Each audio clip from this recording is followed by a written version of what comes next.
looks like. I hit the chain rings.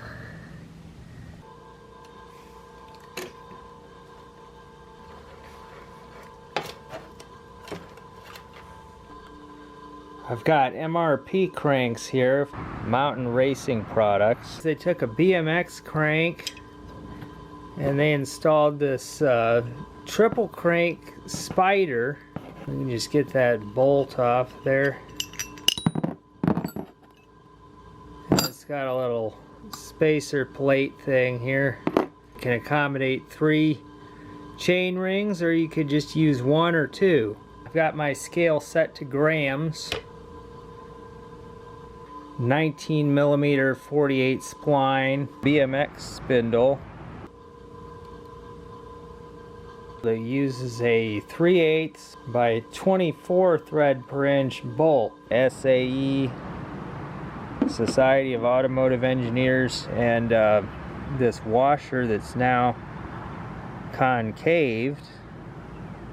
One of the bolts actually broke and it's stuck.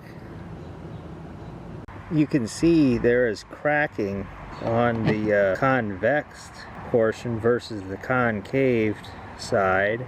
Those are not serrations. The drive side crank was wobbling severely. When I took this crank set off the bike, it was totally dry and there was some kind of gunk on the spindles. It was hard to get the cranks off. I had to clean these with a wire brush and some cleaner. I've got to make a punch mark on the center of the spindle in order to properly begin drilling. This is the smallest bit that comes with my speed out set, so I guess I'll start with it.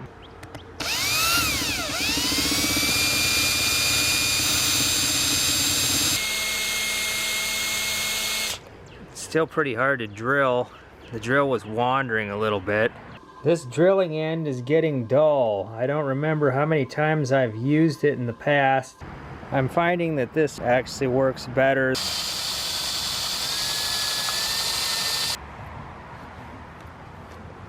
I guess I'll try using the speed out at this point.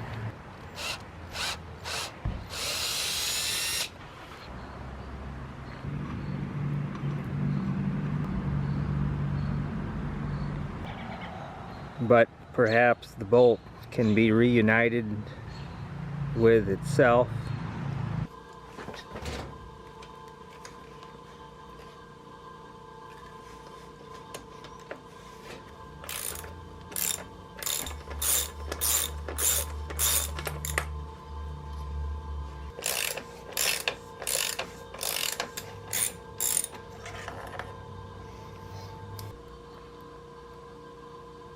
This is a shiftable chain guide.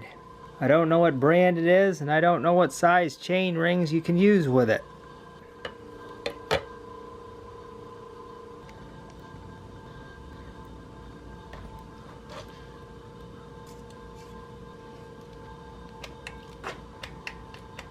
A nice thing about this bottom bracket is if the bearings wear out, you can just replace them individually. You don't have to buy an entire new bottom bracket.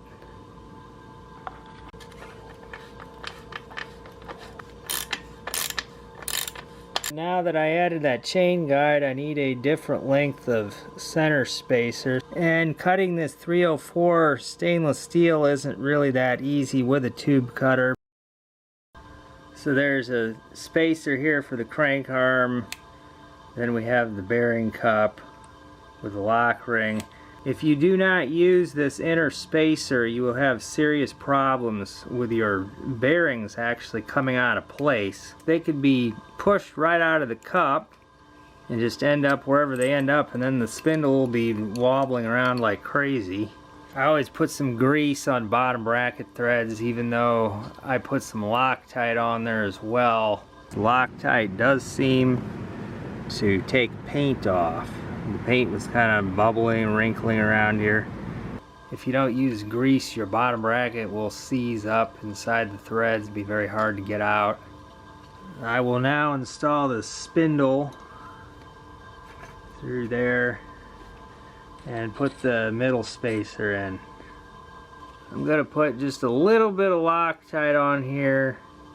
You don't want to put too much or else you'll have a hard time ever getting this off. And make sure you don't use the other kind of Loctite that's really powerful and requires the use of a blowtorch to get off. You won't be able to do that with your aluminum bike frame. Now I'm going to thread this in very carefully by hand. This fine thread is very easy to cross thread. Now I want to tighten it down just so the spindle is good and snug in there, but I want the bearings to be able to move freely. If they're too gritty, if there's too much resistance, I'll back off just a little bit and then try it again until I get it just right. Going to get that lock ring on there.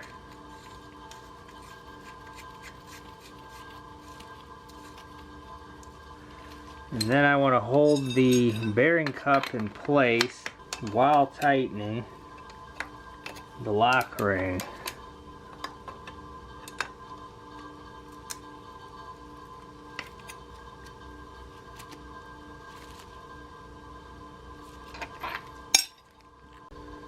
And I'll just put the drive side crank spacers on, and I'll put a little more grease on. Now what I've been doing is tightening the cranks down with the bolts, and then I back out the bolt to see how far the crank arm is, how much engagement there is on that spindle, because that needs to be about even on both sides. Here's what the drive side looks like. It's about the same. When I took these cranks off the other bike, the drive side only had about half as much spline engagement as the non-drive side. So that may also be a reason why the crank was wobbling. That other bike was set up with about a 56mm chain line. I don't know if these were intended for that big of a chain line. I've got 51 right now. I've got both crank bolts tightened down to 50 Newton meters. Here's the washer after 50 Newton meters. Maybe slightly indented, but I don't know what the crank bolt specs, torque specs actually are for these, because I don't have any of the manufacturer's literature on these. I've watched videos for BMX bike crank installations and they never talk about that. I've seen crank bolt torque specifications for various manufacturers anywhere from about 40 Newton meters to 55 Newton meters. With this Truvative howitzer bottom bracket, for example, it's saying 47 to 54 Newton meters. I think it also depends on the specific design of the spline interface. I could probably back these out to like 40 or 45 Newton meters. I chose 50 because I wanted to see if that would damage the washers. This drive side crank arm, if you can tell, a very slight wobble, but that's normal. Nothing like what it was before. When you're checking to see if the spindle is loose, grab the crank arm itself. Don't grab the pedal. In this case, the pedal does have a little bit of play in its spindle and could lead to confusion. I rotate this all the way around and there is no play in this crank set. I seem to have a good alignment here. This larger part of that roller is supposed to line up with the small gear, and then this lines up with the bigger gear, but I don't know if I have the right chainring size. This is a 22 and this is a 32. Some of these you have to use 24 and 36 or even larger. It's now in the lowest gearing, and you can see there's a little bit of engagement with that roller, but not much. So my guess is this system is meant for larger chain rings. Now that I'm in cassette gear number 4, And chainring number 1, there's really no engagement of that roller at all. Now that I've shifted to chainring 2, there is engagement with the roller.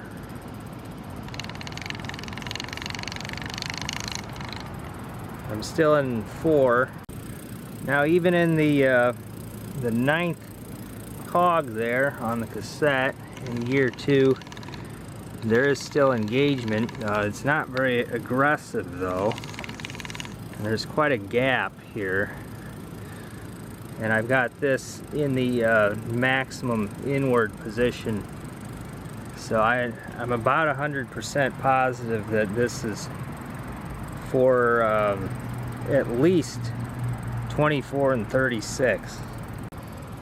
You might also be able to get away with a 34 for the large gear, but I'm gonna ride the bike like this anyway, even though I'm not so sure that this is correct.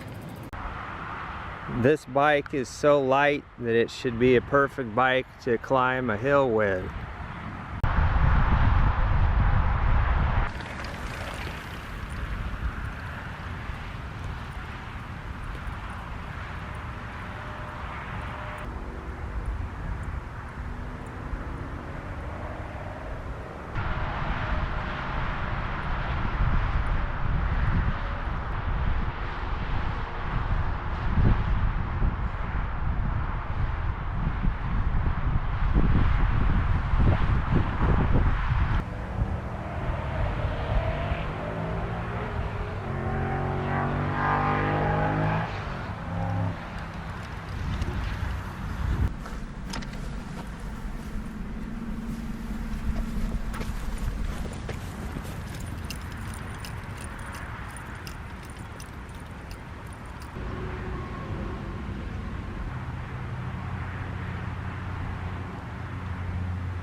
I've got 26-inch wheels on the bike now, 2.5-inch wide tires. They're kind of low profile though for a 2.5. But the bike is starting to feel more like a road bike. You can see that these two wheels are roughly the same overall diameter. Here's where the axles line up. The mountain bike wheel might actually be slightly higher